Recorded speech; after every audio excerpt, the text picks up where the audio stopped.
नमस्कार. किबंतु लाईव्ह मध्ये आपल्या सर्वांचं मनपूर्वक स्वागत.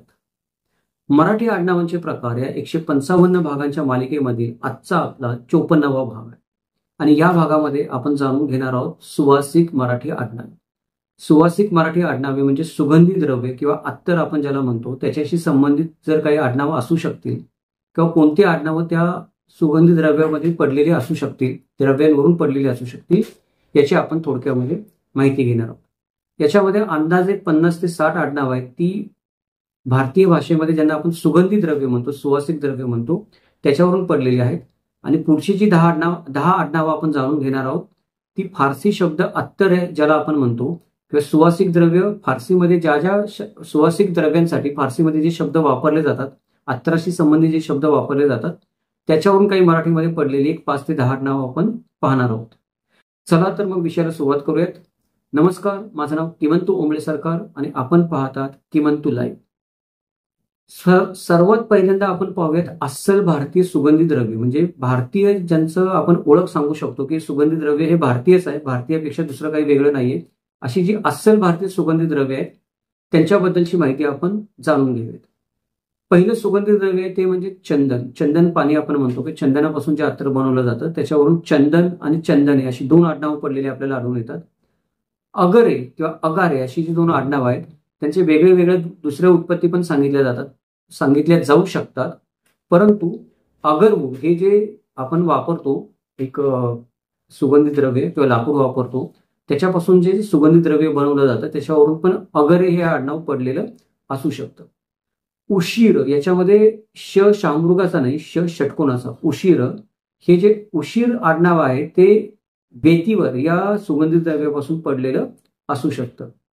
कुरकुमे हे जे आडनाव आहे ते कुरकुम असं म्हणतात सॅफ्रॉनला. एका सुगंधी द्रव्याचं नाव आहे कुरकुम जे सॅफ्रॉन पासून बनवलं जातं, त्याच्यावरून कदाचित कुरकुमे हे आडनाव आलेलं असू शकतं. मग अशी मी बेतीवर शब्द वापरला तर बेतीवर या सुगंधी द्रव्यापासून बेतीवर हे आडनाव पण काही लोकांचं पडलेलं आपल्याला आढळून येतं. तेजपते असं पण आडनाव मराठीमध्ये आहे. ते तेजपते आडनाव हे तेजपत्ता या सुगंधी द्रव्यापासून निर्माण झालेलं आहे. त्याला आपण इंग्लिशमध्ये बेलीफ असं म्हणतो. वेलचे हे जे मराठीतलं आडनाव आहे किंवा इलायची असं पण काही लोकांचं आडनाव आहे. हे आडनाव इलायची या सुगंधी द्रव्यापासून निर्माण झालेलं आहे. जाते किंवा जटे ही जी काही जाटे जट्टे अशी काही मराठीमध्ये आडनाव आहेत त्यांचं जर दुसरी काही उत्पत्ती सांगता आली नाही तर आपण जाटी या सुगंधी द्रव्यापासून ही आडनावं पडलेली आहेत असं सांगू शकतो. त्यानंतर जाईकरे, जुईकर ही जी काही आडनावं आहेत ही आडनावं जाई जुई जी जॅस्मिन पासून सुगंधी द्रव्य बनवली जातात त्यांच्यावरून पण पडलेली असू शकतात. केसरे हे आडनाव आहे, हे सॅफ्रॉन पासून जे केसर नावाचं सुगंधी द्रव्य बनवलं जातं त्याच्यावरून पडलेलं असू शकतं. केसरी वेगळा शब्द आहे, केसरी म्हणजे सिंह. हे केसरे जे आडनाव आहे ते या केसर या सुगंधी द्रव्यावरून आलेलं असू शकतं. उत्पल हे आडनाव पश्चिम बंगालमध्ये जास्त आहे, महाराष्ट्रामध्ये पण थोड्या प्रमाणामध्ये आहे. उत्पलचा अर्थ होतो ब्ल्यू लोटस म्हणजे निळं कमळ, त्याला उत्पल असं म्हणतात. त्याच्यापासून बनवलेलं जे सुगंधी द्रव्य आहे त्याच्यावरून पण हे आडनाव आलेलं असू शकतं. वासंते हे जे आडनाव आहे हे वासंती नावाचं एक जे सुगंधी द्रव्य बनवलं जातं सॅफ्रॉन पासून त्याच्यावरून पडलेलं असू शकतं.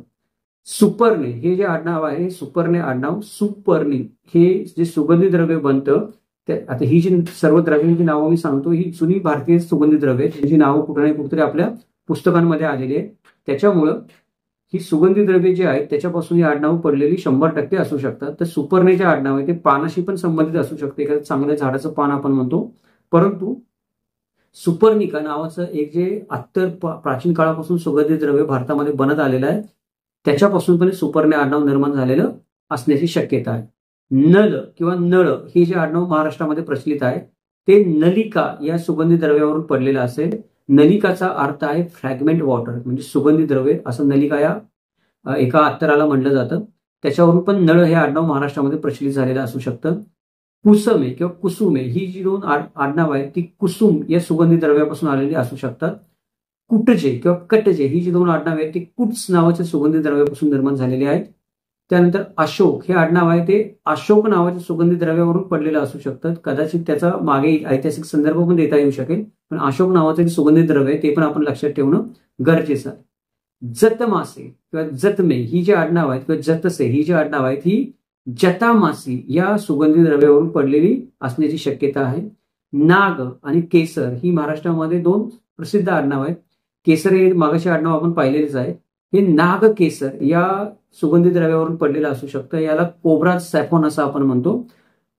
त्यानंतर पुढचं जे आडनाव आहे ते म्हणजे गुलाबे. गुलाबे आडनाव हे गुलाब या सुगंधी द्रव्यापासून आलेलं असू शकतं. कुंदे नावाचं जे आडनाव आहे ते कुंद नावाचे फार प्राचीन सुगंधी द्रव्य आहे. ते जास्मिन पासून बनवलं जातं. त्याच्यावरून पण कुंदे आडनाव पडलेलं असू शकतं. धुपे हे जे आडनाव आहे धूप या शब्दापासून आलेलं आहे. सागर हे आडनाव आहे हे सागर नावाचे सुगंधी द्रव्य आहे ज्याचा सुवास सागरासारखा आहे. अशा याच्यावरून पण सागर आडनाव पडलेलं असू शकतं. अंबर हे जे आडनाव आहे ते आकाशाशी संबंधित आहे, पण अंबर नावाचं पण एक फार प्राचीन सुगंधी द्रव्य आहे त्याच्याशी पण संबंधित हे असू शकतं. मृग आणि माले ही जी दोन आडनाव आहेत ही मृगमाले नावाच्या सुगंधी द्रव्यापासून बनली जाऊ शकतात. त्याला गार्लँड ऑफ मस्क म्हणतात इंग्लिशमध्ये. त्याच्यापासून पण ही बनलेली असू शकतात. चंपक किंवा चंपके ही पण मराठीमध्ये आडनावं आढळून येतात. ती चंपा या शब्दापासून निर्माण झालेली आहे. याचा अर्थ फ्रॅगमेंट फ्लॉवर असा होतो. या सुगंधी द्रव्यापासून पण ही दोन आडनावं निर्माण झालेली असू शकतात. केतकर, केतके, केतकी ही जी काही आडनावं आढळतात ती केतकी या सुगंधी द्रव्यापासून आलेली असू शकतात. त्याचा अर्थ होतो screw pine used in perfumes. अशा रीतीने ही आडनावं वापरली जातात. कतले किंवा कटहले ही जी आडनाव आहे ती कदाचित कटुहल या सुगंधी द्रव्यापासून पण निर्माण होऊ शकतात. कटुहल या शब्दाचा अर्थ होतो फ्रॅग्रन्स म्हणजे सुवास. त्याच्यापासून ही आडनाव आलेले असू शकतात. केवडे आडनाव महाराष्ट्रामध्ये प्रचलित आहे ते सांगायची गरज नाही. केवडा या सुगंधी द्रव्यापासून ते आलेलं असू शकतं. नागर हे एक प्राचीन सुगंधी द्रव्य आहे. हे नागर या शब्दापासून याची उत्पत्ती झाली. याचा अर्थ होतो फ्रॅग्रंट सबस्टन्स म्हणजे सुवास पसरवणारा पदार्थ. अशा अर्थाने नागर शब्दाची उत्पत्ती दिली जाऊ शकते. कस्तुरे जे आडनाव आहे ते आपण म्हणतो की हरणाच्या मृगाच्या बेंबीमध्ये जी कस्तुरी असते त्याच्यावरून हे आडनाव निर्माण झालेलं आहे कस्तुरे. पटचोळी हे जे आडनाव आहे पटचौली नावाच्या एका परफ्यूमवरून पडलेलं असू शकतं. फुलेले किंवा फुले फुल्ली ही जी आडनाव आहेत ही आडनावं फुलांची पासून जी तेलं काढली जातात. फुलं तेले हे पण एक आडनाव आहे महाराष्ट्रामध्ये. ते कदाचित या फुलांची काढलेली तेलं जे असतात त्यांच्यापासून जे सुवासिक द्रव्य बनवली जातात त्याच्यावरून पडलेले असू शकतात. शिरीष हे पण महाराष्ट्रामध्ये आडनाव आहे. शिरीष हे पण महाराष्ट्रामध्ये आडनाव आहे. तर ही जे आडनाव आहे ते शिरीष नावाचं एक सुगंधी द्रव्य निघतं. त्याला सिरिस ट्री पासून ते निघतं. Series tree non for a फ्रॅग्रंट of flowers असं त्याचं वर्णन केलं जातं इंग्लिशमध्ये. त्या शिरीषवरून ही शिरीष आणि शिरीष हे दोन आडनाव आलेले असू शकतात.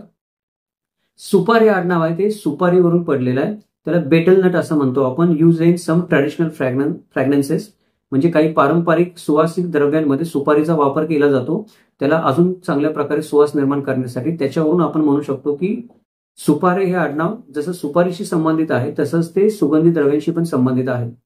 त्यानंतर तिलके हे आडनाव महाराष्ट्रामध्ये आहे. तिले हे पण आडनाव महाराष्ट्रामध्ये आहे. ते तिल या सुवासिक द्रव्याशी संबंधित असू शकतो. तिल हे प्राचीन सुवासिक द्रव्य आहे. त्याचा अर्थ सिसेम असा होतो इंग्लिशमध्ये. Used in some traditional scents आपण म्हणतो की काही पारंपरिक द्रव्यांमध्ये सुवासिक द्रव्यांमध्ये हे वापरलं जातं. त्यानंतर कुष्टे नावाचं एक आडनाव आहे. ते कुष्ठ या शब्दापासून निर्माण झालेले. प्राचीन शब्द कुष्ठ. कुष्ठरोग नाही तो वेगळा गोष्ट आहे. कुष्ठरोग वेगळा शब्द आहे. कुष्ठ हे सुवासाशी संबंधित आहे. त्याचं कोष्टस रूट असं त्याचं वर्गीकरण केलं जातं. आणि हा पण आयुर्वेदिक जे परफ्यूम बनवले जातं त्या आयुर्वेदिक परफ्यूम मध्ये किंवा आपण आयुर्वेदिक सुवासिक द्रव्यांमध्ये हे सर्वात महत्वाचं सुवासिक द्रव्य कुष्ठ म्हणून त्याच्यावरून कुष्ठे आडनाव पडलेलं असू शकतं. सर्जिका नावाचं एक सुगंधी द्रव्य भारतीय लिखाणामध्ये आपल्याला नेहमी आढळून येतं. सर्जिकाचा अर्थ होतो की फ्रॅग्रंट रेझिन. या सर्जिका शब्दावरून सर्जे किंवा सिरजे ही जी मराठीमधली आडनाव आहे त्याची उत्पत्ती आपल्याला सांगता येऊ शकते. बिल्वे आडनाव मराठीमध्ये सापडतं आपल्याला. प्रसिद्ध आडनाव आहे. बिल्वे आडनाव हे बिल्व या शब्दापासून आलेलं आहे. त्याचा अर्थ होतो बिल ट्री किंवा बेल ट्री आपण त्याला म्हणतो. नोन फॉर इट्स अरोमिक लिव्स असं त्याचं वर्णन केलं जातं. त्या स्पेशल जो हा काही सुगंध आहे तो निर्माण करण्यासाठी बिल्वपत्रांचा वापर केला जातो. त्याच्यावरून बिल्वे हे आडनाव आलेलं असू शकतं. शीतले किंवा शीतल ही जी दोन आडनावं मराठीत आढळतात ती त्याचा अर्थ थंडावा असा होतोच, पण शीतल नावाचं पण एक जुनं पारंपरिक सुवासिक द्रव्य आपल्याला आढळून येतं काही ठिकाणी लिहिलेलं. आणि त्या नावाने तो जुना एक सुवासिक अत्तर पण आपण म्हणू शकतो. त्याला प्राचीन काळापासून आपल्याकडे उपलब्ध आहे. त्याच्यावरून ही दोन आडनावं पडलेली असू शकतात. हे जे शीतल नावाचं अत्तर आहे ते अत्तर कूल अँड सुथिंग फ्रॅग्रन्स असं त्याला म्हणतात की थंडावा देणारं आणि मनाला शांत करणारं असं हे सुवासिक द्रव्य आहे. मंदार हे जे आडनाव आहे आपल्याकडे ते मंदार या सुवासिक द्रव्यावरून पडलेलं असू शकतं. मंदारला इंग्लिशमध्ये कोरल जास्मिन असं म्हणतात, नोन फॉर इट्स फ्रॅग्रन्स, की हे जे कोरल जास्मिनचं पासून जे सुवासिक द्रव्य बनवलं जातं त्याला मंदार म्हणतात आणि त्याचं मंदार हे आडनाव झालेलं असू शकतं. मंदार पर्वत वेगळा आहे, ती पण उत्पत्ती सांगता येते की मंदार पर्वतावरून मंदार हे आडनाव आलं असेल. पण जर कोणी या सुवासिक द्रव्याच्या व्यवसायाशी संबंधित लोक असतील तर त्यांचं आडनाव मंदार पर्वतावरून येणार नाही, या मंदार या सुवासिक द्रव्यावरून पडलेलं असणार आहे. त्यानंतर हेंगे किंवा हेगे अशी काही आडनाव आपल्याला मराठीमध्ये आढळतात. ती हेंगे किंवा हेगे आडनाव आहे ते हेंगू या सुवासिक द्रव्यापासून आपल्याला निर्माण झालेलं दिसतं. रजनी, गंधे, रजनीगंधा अशी काही आडनाव आपल्याला महाराष्ट्रात आढळतात. ही आडनाव उत्तर भारतामध्ये जास्त प्रमाणात आढळतं, पण महाराष्ट्रामध्ये आपल्याला रजनी आडनाव तर आढळतच, गंधे आडनाव पण आढळतं. हे रजनीगंधा नावाच्या सुवासिक फुलापासून जे अत्तर बनवलं जातं त्याच्यापासून निर्माण झालेले आडनाव आहेत. नाग आणि चंपे ही जी दोन आडनाव आहेत ती नाग चंपा नावाच्या सुवासिक फुलापासून बनवणाऱ्या सुगंधित द्रव्यापासून तयार झालेली आहेत. पुणे, आपण पुणे शहर म्हणतो किंवा पुणे हे जे आडनाव आहे ते पुणे शहरावरून पडले असं बहुतेक लोकांना वाटतं, पण पुण्याकू नावाचं पण एक काय जुन्या काळामध्ये सुवासिक द्रव्य होतं, ते पुण्याकू द्रव्य किंवा सुगंधी द्रव्य होतं, त्याचा वापर करणारा तो पुण्याके किंवा पुणे अशा अर्थाने पण ते आडनाव आलेलं असू शकतं. सर्पगंधे हे पण आडनाव काही लोकांचं आहे, की सर्पगंध हा पण शब्द काही लोक वापरतात. जर आडनाव म्हणून तुम्ही वापरत असाल तर ते सर्पगंधा या शब्दावरून आलेलं आहे. त्याचं इंडियन स्नेक रूट असं त्याला इंग्लिशमध्ये म्हणतात, known for its fragrance. Snake root ज्याला म्हणलं जातं त्याच्यापासून ही अत्तरं बनवली जातात. कुमुदिनी हे पण आडनाव आहे किंवा कौमुदी हे पण आडनाव आहे. कौमुदी, कुमुदिनी, कुमदे ही जी आडनाव पडलेली आहे ती कुमुदिनी म्हणजे कमळाचं दुसरं नाव आहे, कमळाचं फूल त्याला कुमुदिनी म्हणतात, त्याच्यावरून पासून जे अत्तर निघतं त्याच्यापासून ही आडनाव पडलेली असू शकतात. निरोजे किंवा निरोजकर म्हणून जी दोन आडनाव आहेत ती आडनावं निरोज या अत्तरापासून निर्माण झालेली असू शकतात, ज्यांना आपण fragrance of the water lily म्हणतो, की याच्यामध्ये पाण्यामध्ये फुलणारं जे कमळ आहे त्याच्यावरून ही आडनाव पडलेली असू शकतात. पारिजात आपल्याला सगळ्यांना माहिती आहे, पारिजात आणि पारिजातक अशी दोन आडनाव महाराष्ट्रामध्ये प्रचलित आहेत. ती पारिजात या झाडापासून किंवा फुलांपासून जे सुगंधी द्रव्य निर्माण केलं जातं त्याच्यापासून आलेली आहे.